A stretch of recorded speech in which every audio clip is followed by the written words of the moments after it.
Do you notice that they have the same amount of ink on them?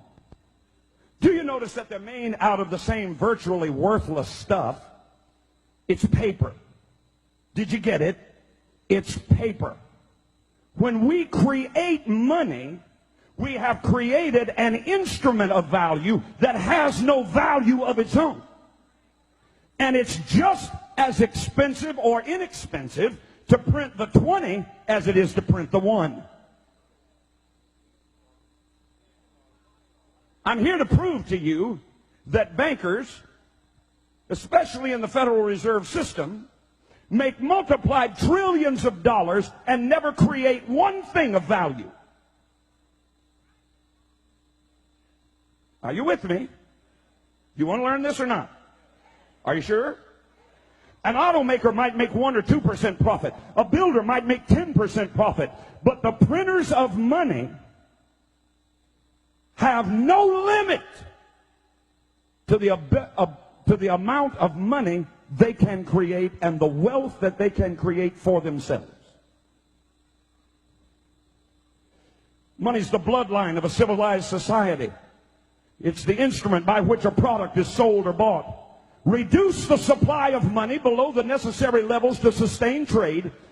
Reduce the amount of this in the system below the levels necessary to sustain the current trade, and you create a depression. In 1930, let me ask you a question. Did we not have farms? In 1930, did we not have factories? Did we have the greatest roadway system in the world at that time? Yes. Did we have the greatest communication system in the world at that time? Yes. Did we have the greatest opportunity of trade with oceans on both sides and water systems like the Mississippi River running through the width and breadth of this nation? Did we have ability to move our goods and services? Yes. Did we have transportation and roadways? Yes. What did we not? Did we lack workers? Then what happened? I'll tell you what happened. The bankers decided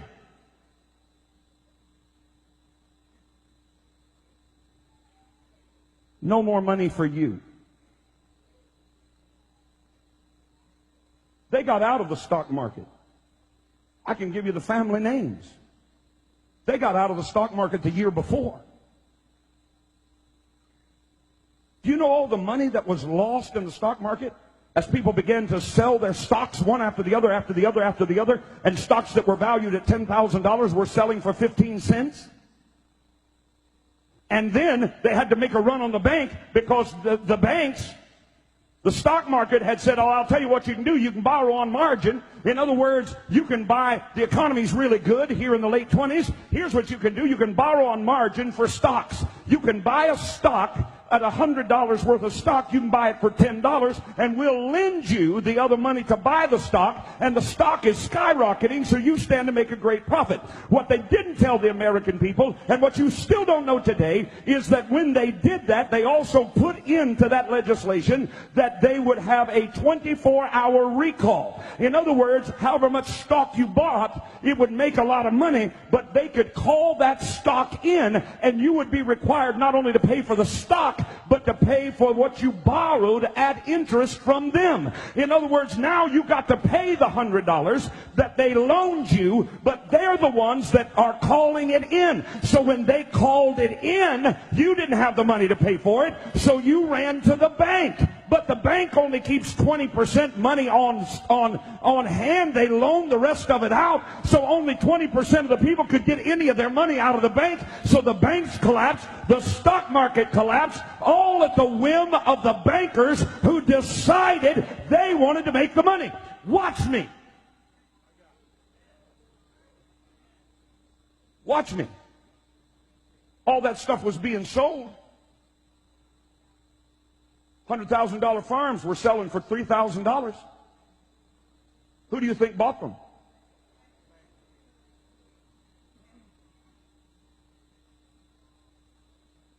Why are you looking at me funny? You know what you're looking at? You're looking like sheep that have been led to the slaughter and didn't know it. I'm going to continue. Can I continue?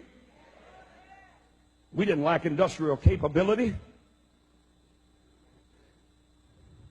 If you don't believe me, I just told you what started the Great Depression. Let me tell you what ended it. World War II. And all of a sudden, the same banks that said no money for farms, no money for food, put people in soup lines, no money for commerce, no money for railroads, no money for roads, no money, no money. All of a sudden said, war? And all of a sudden, factories that were closed down began to work 3 shifts. Where'd the money come from? The same pockets that refused to give it before.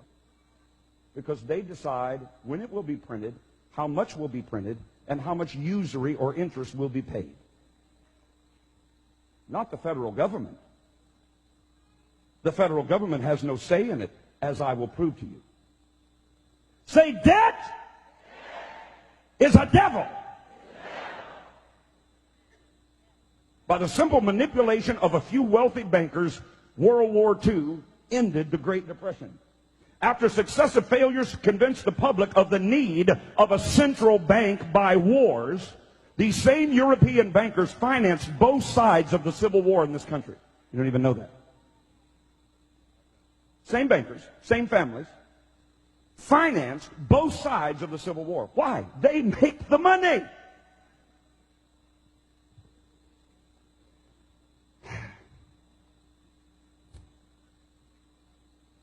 After they couldn't get the American people to swallow the lie of a central bank by creating war, they decided they would artificially create, listen to me, recessions, depressions, inflations, and panics.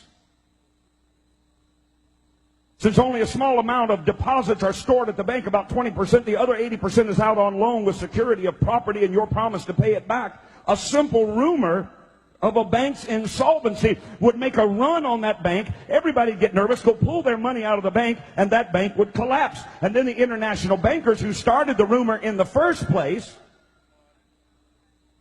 would look like prophets. P-R-O-P-H-E-T-S, prophet.